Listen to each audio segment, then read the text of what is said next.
Welcome back to my channel if you're a returning listener. If you're new to my channel, thank you so much for being here. I hope it resonates. If you do find resonance here, please do subscribe and hit the bell. This is a non-edit channel. I've decided to be outside today for today's energy update. It is Tuesday, the 28th of May, I do believe. We are past the full moon in Scorpio, which led us all very deep.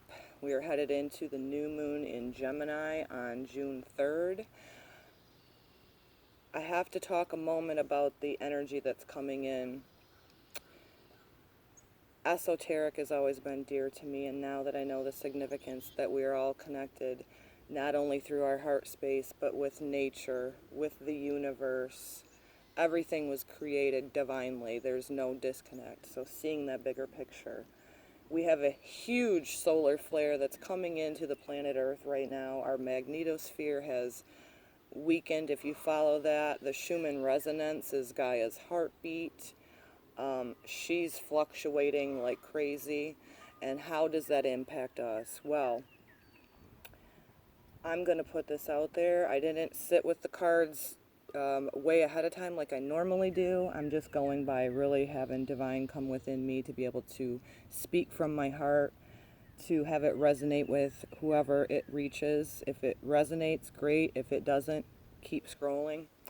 What you could be experiencing from this solar flare coming in to the energy, to us, is possibly jittery feelings, feelings of anxiety, feelings of unsettled.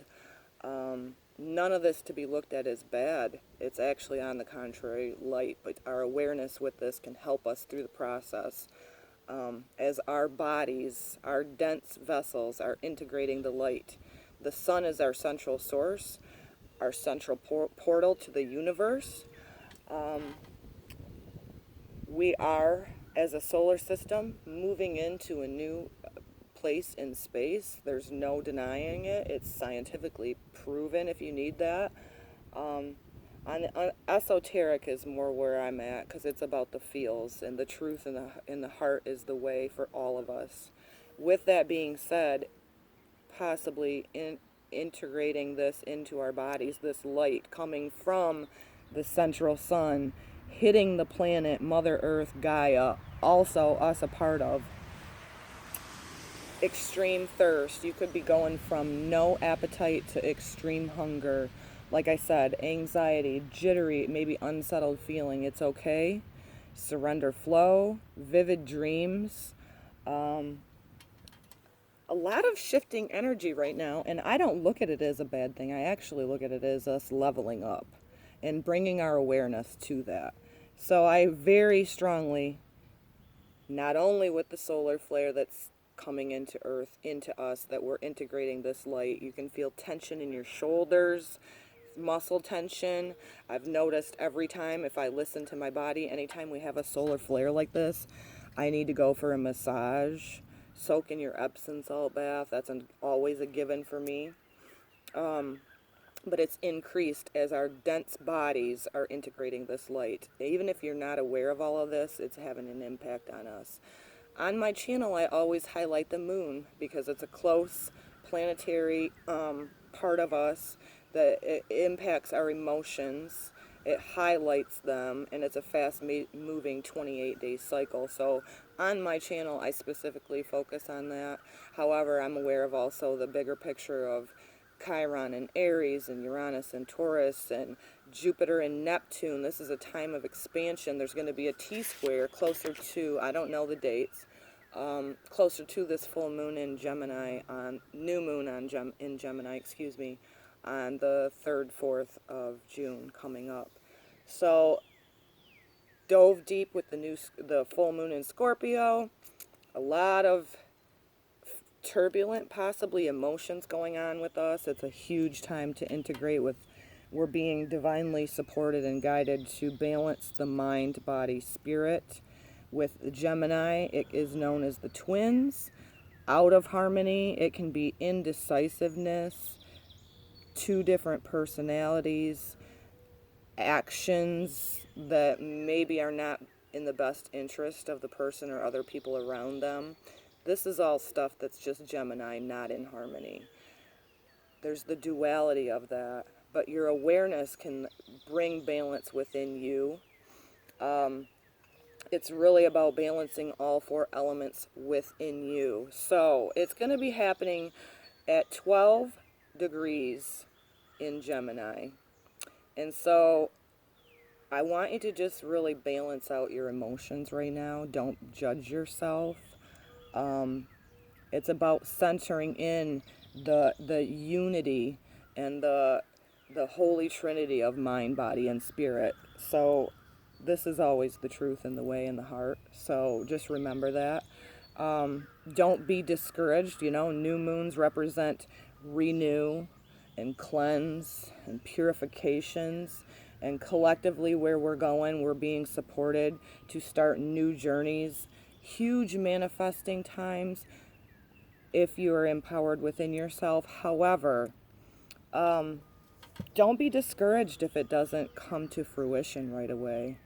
If it's for your higher good, for your higher calling, it's going to happen. Whatever these renewal and cleansing processes and the new seeds that you're planting with this new moon in Gemini on June 3rd, you may not see the fruition of it completely until the full moon. I think it's about full moon in Gemini about 6 months from now. So just bring that into your awareness that things don't happen overnight. And Mercury rules Gemini, so that's very mind, very in the brain thinking. It's a mutable sign, it's ever changing. So bring your awareness to that too. Find out in your chart where 12 degrees Gemini is and which house that's in. Bring this to your awareness because this is where it can have the biggest influence. Use it for your good to empower you. Astrology to me is like a rudder on our vessel of confirmation to what we may be feeling and going through and integrating. It isn't to dictate who I am. Virgo is my sun sign, so that's my personality. However, every one of us is made up of all four elements. It's about finding that harmony of the mind, body, spirit, balancing out the four elements within us, just like nature. Earth, fire, wind, air. So it is. I mean, it's within each one of us. That's why we are connected to the whole, to nature, to animals, to Gaia, to the moon, to all of the planets. Bigger yet, places scientists haven't even explored. We're a picture of that, the esoteric, the feelings. That's proof to me. So with the mutable sign and being ruled by Mercury, you might find yourself very heady and thinking too much. Don't judge yourself. Bring yourself into your heart. Excuse me. This is a huge time for grounding, guys, because we have to balance all of these energies coming in collectively. And this is going to be highlighted with the new moon in Gemini. I mean, we got the two different, every one of us has the two different personalities. I don't look at it as a bad thing or a good thing, vice versa. It is what it is. We're all connected. So even within yourselves, and I do, like I said, I highlight mostly the moon phases because it's such a fast-paced cycle. And being an empath, if you're drawn to this channel, you too are as well aware of your emotions. Don't snuff them. I'm a huge encourager. This channel is my purpose, my soul's passion, my desire. I started this journey as always being a sensitive, and I was put into the perfect dynamics to learn a lot of life lessons. And then from there on, I lost, my son transitioned himself by suicide in 2014, and I was on the very brink of spirit. And it broke down my ego and what mattered to me in my heart and what mattered in my life. And it really started healing me of my codependency, emotional codependency, as being an empath. And if you're an empath, you found this channel. If you don't know what an empath is, it's highly sensitive. You're not only picking up on your energy, you pick up and also can be the filter of other people's energy. And the great discernment comes when we empower ourselves, self-love first, unlike what many of us have been taught, which is to be people pleasers. That's not a healthy thing. Through God, Creator Source wants nothing more for us to connect with something bigger than ourselves, the creator of us, the creator of all things. God, Creator Source, don't care what you call it, the universe, really wants us to connect with our higher self, love ourselves first, and then we can take into the world that true heart's passion and live authentically. So, with the cards this week from the Mystical Shaman Oracle, the first card we got was card number 55, Taming the Wind. So this to me, air sign, perfect for the mutable Gemini new moon coming up on the 3rd, 4th. For me, this meant taming that within us. Don't be lofty, don't be indecisive. Balance that out within yourself. Calm the things that stir you. I've noticed breath work was a huge thing. I had solar plexus issues going on last night, and then go figure, the solar flare that's now integrating into the earth plane and into our vessels was exactly why my solar plexus was feeling locked and loaded. I sat down and did a brief meditation, did some deep breathing into my abdomen, called upon God, Creator Source, to bring that healing light through my whole system, my blood flow, my air, my nervous system. Tame that wind within you, so then we can start co-creating. Every bit of us, every one of us has the 4 elements within us, so maybe this is just highlighting this with the Gemini moon, air sign, mutable, ever shifting, ever changing. So that's a beautiful reminder. 55, if anybody holds that significant. Second card we got is the Owl, 39. This is the all-seeing to me. This is wisdom. This is seeing the bigger perspective. This is turning knowledge into wisdom and having a keen's eye, bird eye view. Be the observer of yourself, guys. This is super duper important right now. There's a lot of ever shifting energies coming in to Mother Gaia, to us. Stay grounded, stay hydrated. I'm going to read from the book. I'll never omit books. If you come to my channel and see that I read books, I will always read the books, because I intuit what I pick up from the messages, but I also love what Spirit has created these cards. So, the Owl, 39. Owl is the master of the night. She can see situations with perfect clarity, more so when it's dark. So this is seeing your true power, seeing there's light on the other side of darkness, and when you're in that darkness, even though it's heavy, just remember, that's a perfect time for us to be all-seeing and bring your awareness to self. The owl is able to discern truth when others are sightless. She helps you find your light and your lightness in the darkness moments of your life, and to embrace the night as your ally. These dark emotions, these heavy crosses we carry, they can be a beautiful thing when you remember that. Be all seeing of that. Be all feeling. Be the observer of it. Owl can bring you messages from the invincible world.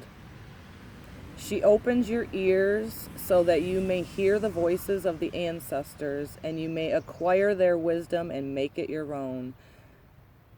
Listen from your heart. Connect with God, Creator Source. Connect with your loved ones on the other side. My God, I have a 20-year-old son that transitioned. I connect with him always through God. That's how it's possible, but I connect with all of them. My Native American grandfather. I mean, we all have people on the other side of the veil that just want us to be our true, authentic selves and take the darkness of our life wounds, perfect for Chiron and Aries, the wounded healer.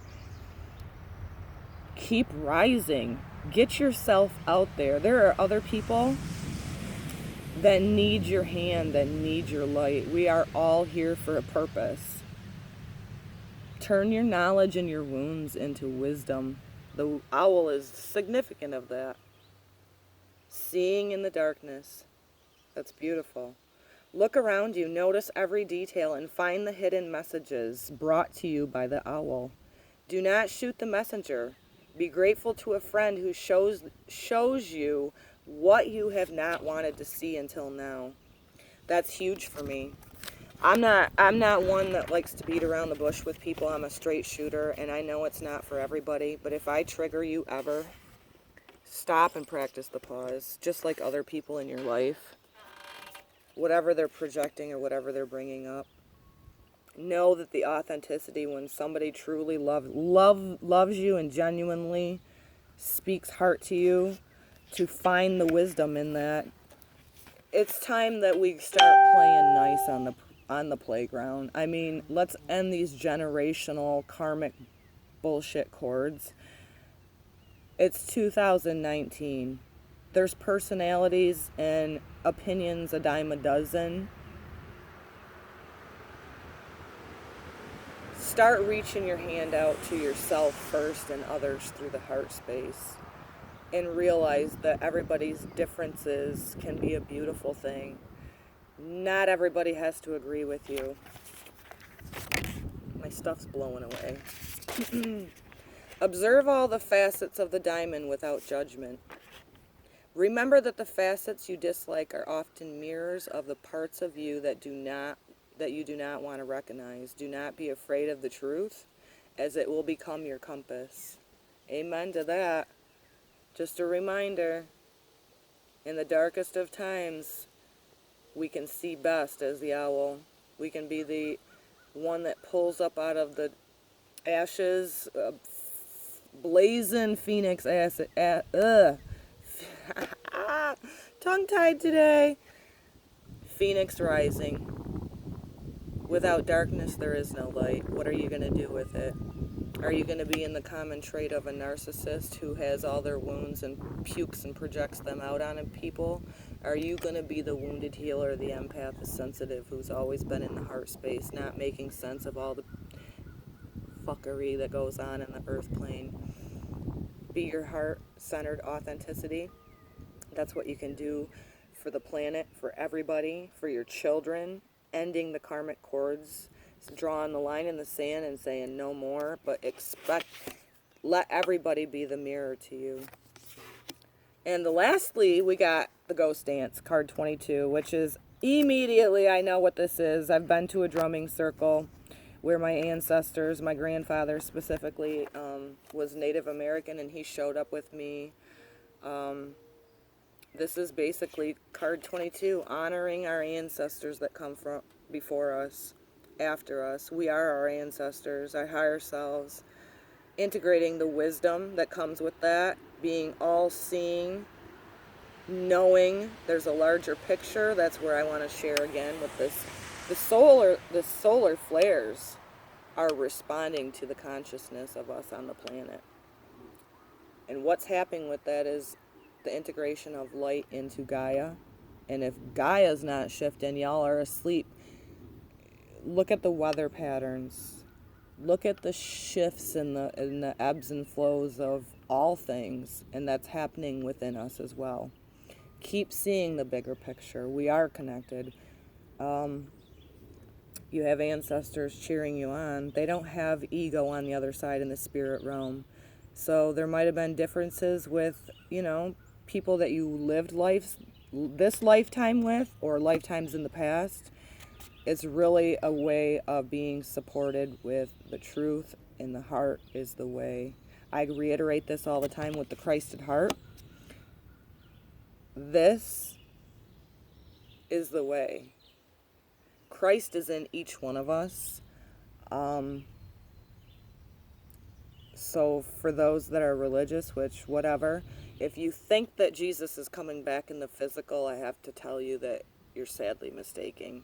It's about you holding your accountability, about you stepping into the heart. It's about you resurrecting and knowing that the ancestors support us, including Yeshua, all ascended masters. The Ghost Dance, spirit of the living with those of the ancestors to bring peace to the world. When the ancestors are honored, they bring harmony to us. When we hold them responsible for what is wrong with us today, they haunt us. That means stop blaming. I only can share this because I've lived it this lifetime. I've experienced it. I was in victim mode, and I didn't even know it. I didn't even know the significance of it. I was walking around an energetic sponge. Narcissistic people, which I was raised right around, I vibrated at that same vibration, and I kept wondering why my life sucked. I dropped that. And it is what it is. I've drawn lines and healthy boundaries with many people in the flesh that do not understand it, but when they transition to the other side, they'll get it. I'm changing it now. If not me, who? If not when? I mean, I have to change it for my living daughter. And so the ancestors support us. And in the flesh, it might not feel like whoever's your so-called family understands you. It's okay. Us sensitive, haven't you always felt a little different? Because I sure did. Instead of me allowing that to be a negative thing like it was when I was a child, I embrace it now. It's a beautiful thing to be empowered. That's the difference. I was not empowered, and I was in victim mode. Now I'm empowered, and it's victorious. Each one of us has that in us. The ancestors have a message of healing, powerful medicine for us. Create a sacred moment at your altar. Light a candle and let their wisdom infuse you. At this stage in your life, you are done repeating their tragic stories. Step into the abundance that is offered to you. Receive the gifts of those that have come before you and write a new story in your life. Co-creators. This is a huge pivotal moment. It's a beautiful, very turbulent time to be alive. However, if you're all seeing, if you can tame the emotions within you, mind, body, spirit, the Holy Trinity, seeing the picture, bigger picture, that we are sparks of Creator itself. Creator wanted to experience itself, so here we are, manifested. Finding the wisdom within the darkness. It's the balance of the yin and the yang, the dark and the light, the unity. Calming that wind within you is the unity and the oneness. Balance the four elements, I'm telling you. I'm not affiliated. I don't receive anything from Deborah Silverman, but she has a very beautiful book called The Missing Elements. I highly recommend that to anybody because we are made up of the elements of Earth. We're in a vessel. We are way more than that. We're spiritual, sovereign beings, so we're co-creators. And this, it's basically letting you know, the ancestors, your higher self, God, Creator, Source, the universe, the solar system is headed into a whole new direction. And with this new moon in Gemini, calm those winds within you, balance those elements within you. Look in your birth chart. If you don't have your birth chart, I highly recommend it. There's so much substance to it. You're not just ruled by your sun sign, I mean, and influenced by the moon cycles and every other planet. We're influenced by all of them, and the beautiful part is when you come into harmony of the three within you, and it's ever changing right now. So Mercury rules Gemini. It's a mutable sign, as well as Virgo, so it's definitely having an impact on me. I can tell when I'm too much up in the mind, and it's causing all this indecisiveness and unsettled feelings. And then we have the solar flare coming in from the central sun, our portal to the heavens. Boy, I had to do breath work last night, girls, boys, guys, my sisters and brothers of light. So I'm just a vessel sharing my experiences with every one of you because I love. And so this channel is a passion of mine. And so I just want to thank you all for being here. Remember that we're supported. Remember to see the larger picture. Turn your wounds. Chiron in Aries, wounded healer. Talk about rising. We are being supported to take these things and not to snuff them, but to share them and turn our knowledge into wisdom. Calming us, calming the winds within us, taming the winds within us, taming the emotions, mind, body, spirit, and harmony in the heart. We're divinely supported by the ancestors, our higher self, God, creator, source. Don't bite into the apple of duality. Be fluent. Highly recommend grounding right now. Increase your water, your self-care. I don't look at any of this as a bad thing. It's deep as hell. That full moon in Scorpio took me deep. I don't know if you'll relate. I'm sure you can. This new moon, new ways. We'll just set our intentions to. We create the earth. If you hear in the spiritual community, old earth, new earth, we're creating it right now, co-creating it. So what is it that you want to walk forward with in this new territory? Don't get discouraged. Don't get discouraged. Just keep ebbing and flowing like the moon does. Increase your self-care, set your intentions, and if it's meant to be, it will be. I send this to you with so much love and blessings, and I will see you next week. Namaste.